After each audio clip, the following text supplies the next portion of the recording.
Well, guess what? Well, the first thing is that I didn't fix this light. So that's the first guess what. But the second guess what is guess what time it is?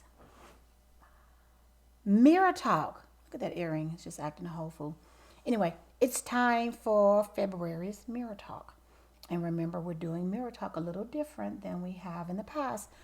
What we're doing this year is um, we're finding, we're using the word as a mirror.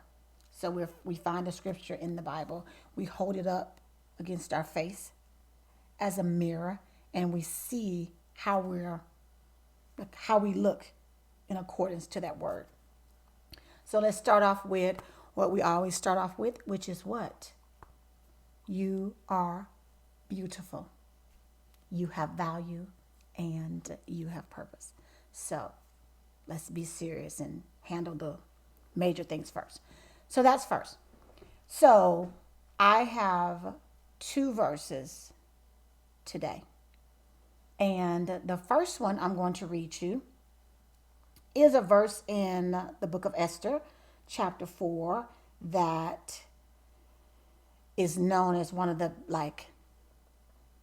it's quoted a lot. People talk about it a lot. It's one of the greatest verses in Esther. And so here we go. So it's Esther 4, chapter 4. I'm going to read verses 13 and 14. So 13 reads, Then Mordecai told them, Reply to Esther. Do not imagine that you in the king's palace can escape any more than all the other Jews. Now here's that verse that a lot of people read about. For if you keep silent at this time, liberation and rescue will arise for the Jews from another place, and you and your father's house will perish. And who knows whether you have not attained royalty for such a time as this. That's the verse that people like to quote. Esther, how do you know that you weren't sent to be the queen so that you could help rescue the Jews? Who knows? So that's one verse. Okay, so what I'm going to do is I'm going to read one other verse. This is, I read that one because everybody likes that one, and I'm going to talk about that one in a second. But this became one of my first favorite verses in Esther because I feel like this is where the story turned right here. Chapter 6, verse 1. During that night, the king could not sleep. So he gave an order to bring the book of records, the Chronicles, and they were read before the king. Now, let me tell you about these two verses. The first one is a decree had gone out that the Jews would be annihilated, basically, destroyed. And Esther was Jewish. And so Mordecai, who had raised her, said to her, Listen, don't think because you're in the palace that you're going to escape. Because you also are a Jew. And the decree says for all Jews in Susa to be annihilated. So he was letting her know that's you too.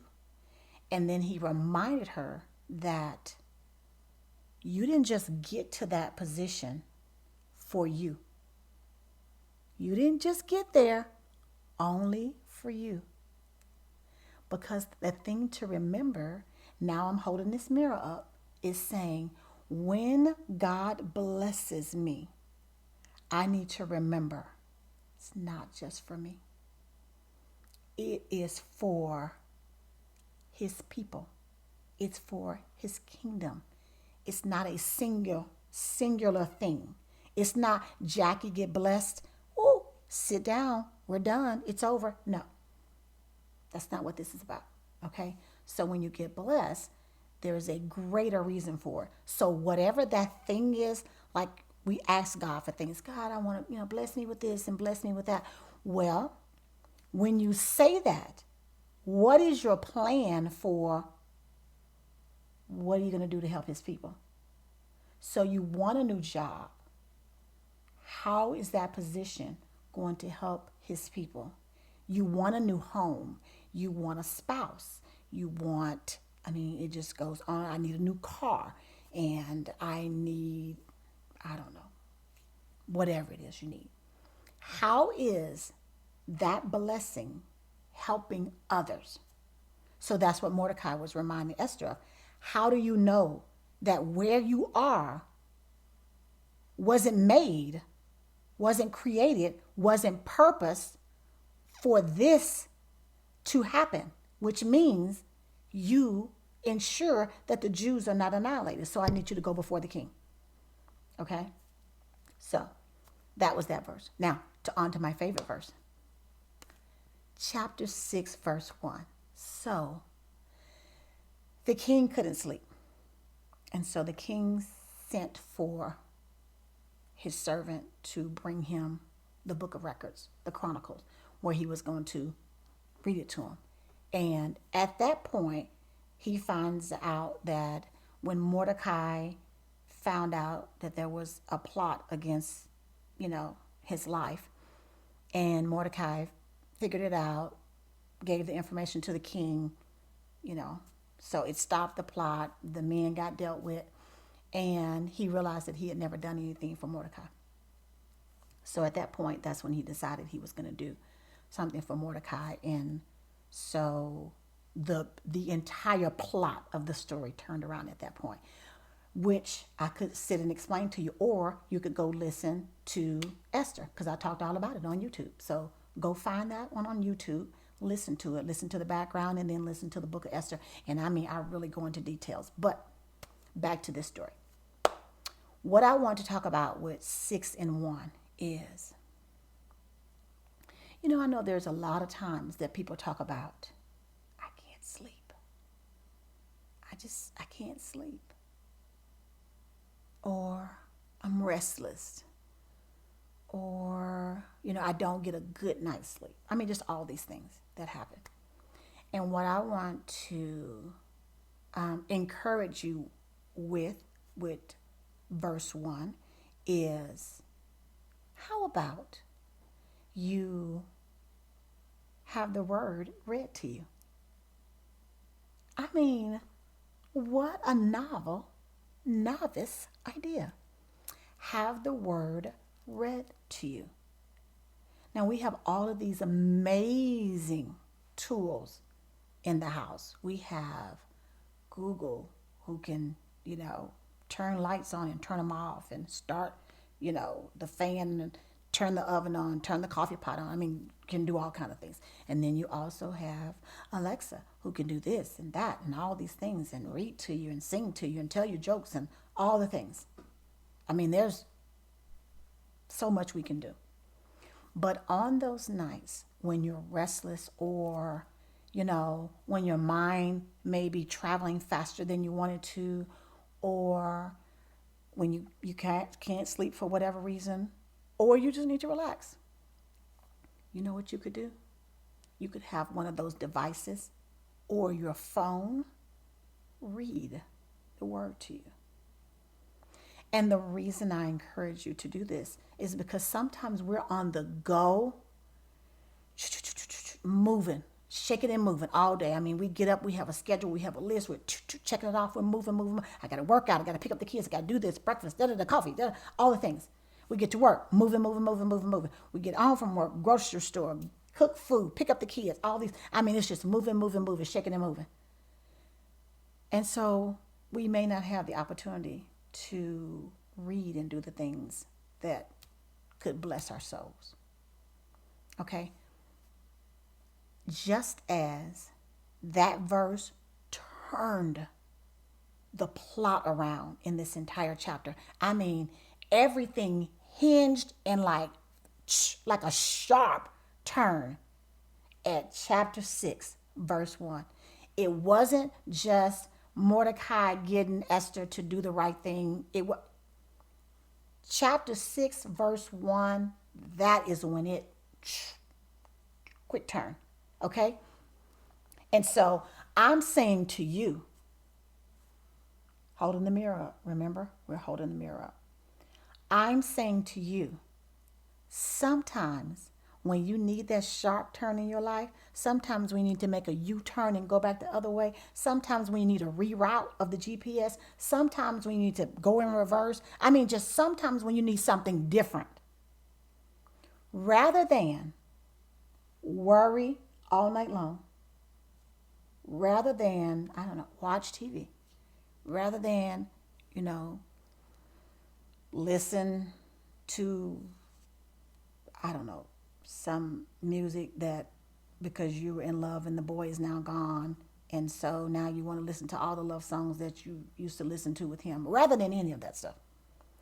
You could allow the story of your life to turn in a different direction because you choose to do what? Have the word read to you. Just like the king said, bring me something to read, I can't sleep. You could say to yourself, I'm going to read something that fuels my soul. Okay? I'm going to read something that isn't just good for here, but it's good for here as well. I'm going to read something that when it goes in, it's like a seed that bursts out and the world is a better place when it starts to grow. I'm talking about something that when it goes down, it sets up roots in your life. It's not something that just willy-nilly kind of goes, hither and thither. But if the ground is fertile, it'll set up roots. And so maybe, I don't know, 30 days. It could be 5 years. It could be 7 years down the line. That very thing that you listen to that night could be the very thing that soothes your soul at some point when you can't sleep, that you remember in a moment of grief, that brings comfort when you can't find comfort anywhere else. So I'm saying to you, as you hold up the mirror of chapter 6 of Esther, verse number 1, the king, during that night, the king could not sleep. So he gave an order. You have all of these devices that you can give an order to. Bring the book of records. And then they were read before the king. So why don't you allow all of these smart devices to do one of the smartest things it could do for you? Read the word to you. Read the word. There's so many options that you can do.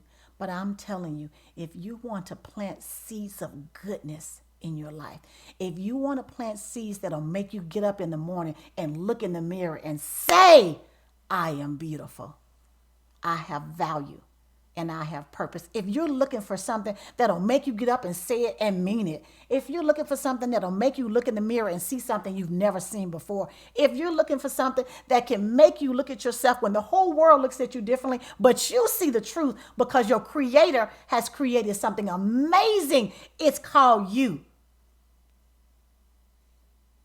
Look in the mirror of the word and allow it to turn your life in a direction that you can't even begin to imagine. So, you are beautiful. You have value. And you certainly have purpose. And so how about we use Esther chapter 6, verse 1 to be the mirror that we use to check our lives with. Let's do that. Okay? So, until next time, keep the mirror up, the mirror of the word. Keep it going. Okay? Keep it up in front of you. And remember, you are beautiful, says the word. You have value, says the word. You have purpose, says the word. So, until next time, bye.